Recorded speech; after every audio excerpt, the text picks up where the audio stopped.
what is the necessary evil and why do we even need it? Also, should the public have complete freedom of information and how does the media play into everything? Those are very loaded topics which are present in many different stories and TV shows. So today I will explore them in two different anime, Chainsaw Man and Attack on Titan. And by the end of this video I will also give you my stupid prediction about Makima's true identity. So yeah, let's talk about it. Hello everyone and welcome back to my channel for a special Attack on Titan and Chainsaw Man video. Today I wanted to explore the idea of the necessary evil because it is present literally everywhere. Sometimes we don't even look at it as evil, and like Attack on Titan teaches us, it's all about perspective. Now I only watched the first season of Chainsaw Man, so I will be addressing only the information we got from the anime. So manga readers, please forgive me if I say something extremely stupid. So the idea of the necessary evil was first mentioned by Katana Dude. He addressed his grandpa as such. But what is a necessary evil exactly? It's basically a person or a group in charge of doing some task regular people are not capable of doing.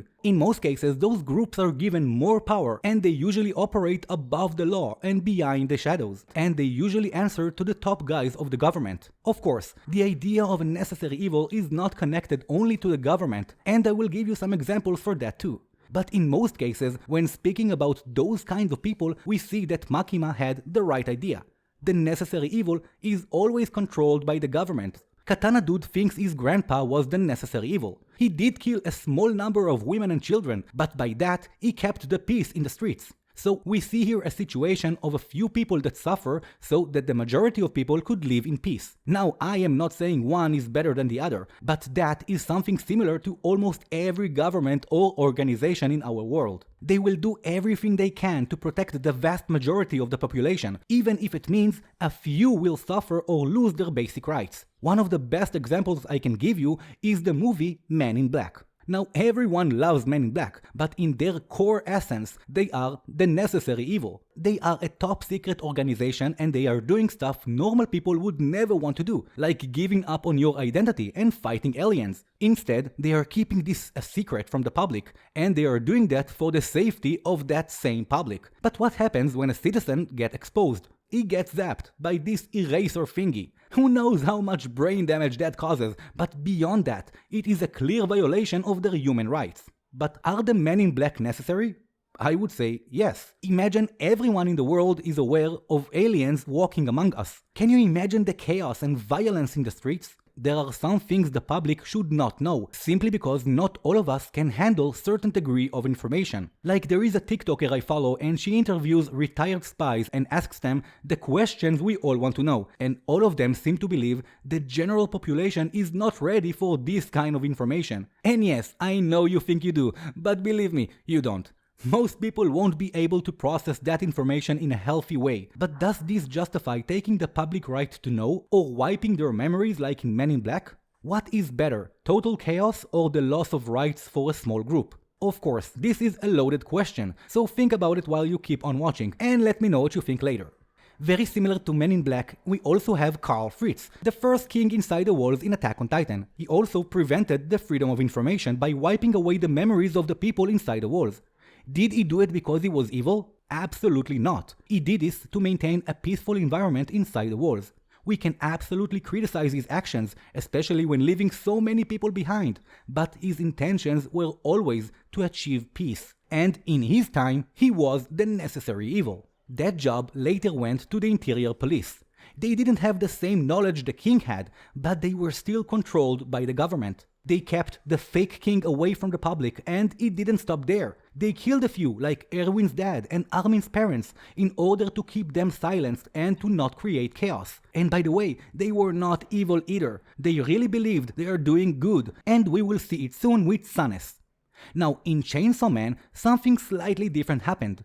For anyone who doesn't know, in Chainsaw Man, the fears that people have manifest into devils with that same name. The bigger the fear, the stronger the devil it produces. Anyways, at one point in the story, there was a time when gun incidents were happening all the time. That made the public extremely afraid of guns, and also created a very strong devil called the Gun Devil. In order to fight this, the government made sure to remove all guns from the general population.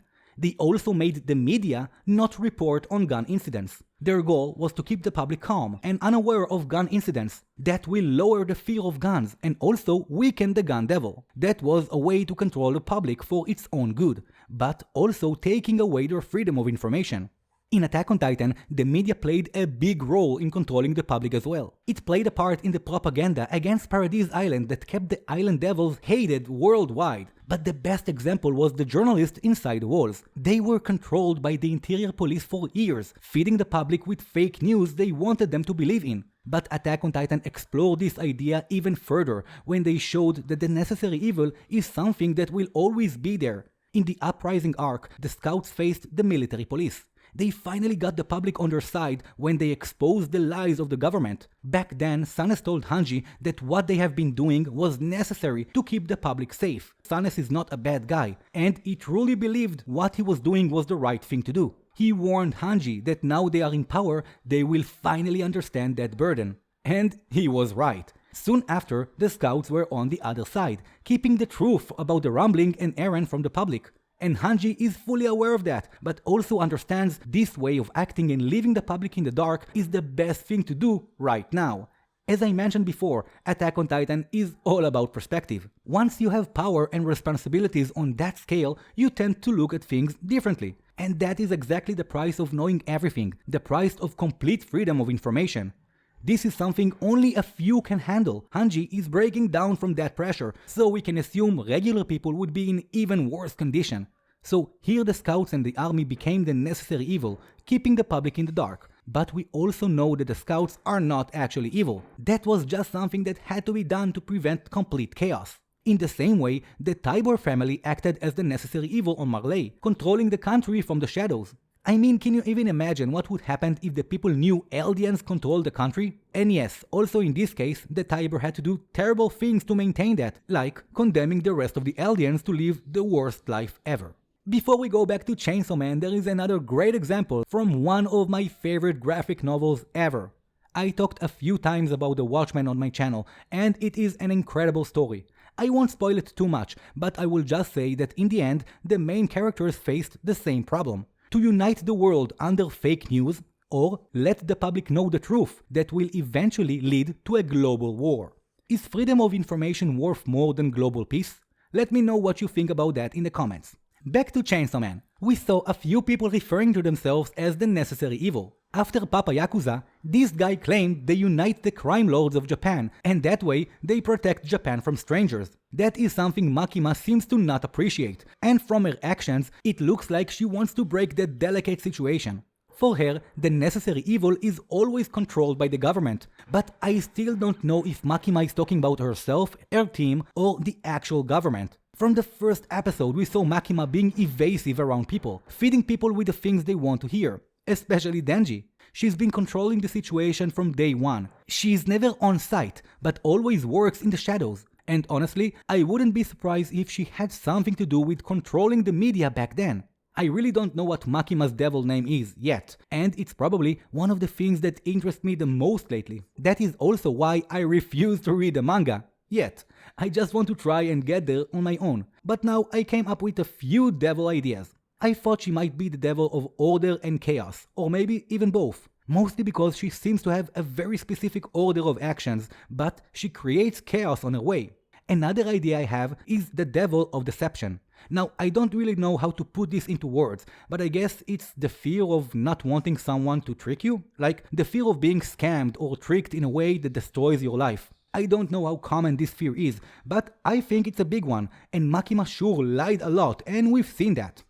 Another idea I had is pretty out there, and I warn you because it's kind of stupid. But what if Makima is like the government devil or something like that? Like, I know a lot of people are afraid of the government. That is the source for almost every conspiracy theory out there. People are known to be afraid that the government is killing them, controlling them, lying to them, stealing from them, or whatever. And Makima seems to praise the government. She thinks the government needs to control the necessary evil. And yes, I know the government devil sounds lame, but it also fits really well with my idea. But I don't know, Chainsaw Man is a crazy story, so maybe I'm right, who knows? So manga readers, don't laugh at me too much, and please, don't spoil me in the comments. I hope I at least got something right, and I really hope that next season will come soon. So what do you think about the necessary evil? Is it really necessary? Or maybe you think the public should have the freedom to know everything all the time, regardless of the consequences. Would you be able to handle the truth? You can't handle the truth! Let me know what you think in the comments. Also, is Makima the government devil? Let me know how stupid that sounds to you, because it sure feels stupid writing it. And that is all for this video, and I hope you enjoyed. Let me know if you want me to clash between two shows again, and I will see you all real soon in my next video, and even sooner in the comments. But until then, let me just remind you all